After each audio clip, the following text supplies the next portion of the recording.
গণহত্যাকারী খুনিদের ধরতে এখনো পর্যন্ত কোনো ব্যবস্থা নেয়নি।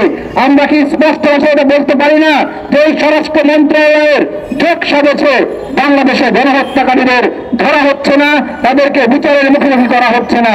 এক বিচারের নামে প্রহসন, গণহত্যায় যারা জড়িত তাদেরকে না ধরে বাংলাদেশের মানুষকে, বাংলাদেশের রাষ্ট্রীয় নিরাপত্তাকে হুমকির মুখে ফেলার জন্য আমরা আসিফ নজরুল স্যারকে জবাবদিহিতার আওতায় আনবো।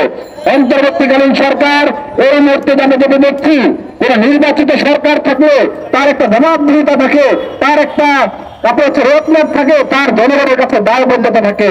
কিন্তু আমরা অন্তর্বর্তীকালীন সরকারকে ভালোবেসে যে জায়গা দিয়েছি সেই জায়গার মূল্য তারা রাখছে না। তারা কোনো জবাবদিহিতার আওতায় আসতে চাচ্ছে না, তাদেরকে কোনো জবাবদিহিতার আওতায় আনা যাচ্ছে না। তারা নিজেদের মতো করে যা মনে চায় তাই করছে।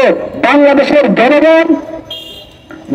জনগণ বিভিন্ন সময়ে তাদের যৌক্তিক দাবিগুলো করেছে, সেই দাবিগুলোকে তারা কামনে নিয়েছে। বাট বাংলাদেশের জনগণ যেভাবে দাবিগুলো চেয়েছে, যেভাবে দাবিগুলো করেছে, তারা তার আশপাশ দিয়ে যেতে চাচ্ছেন না।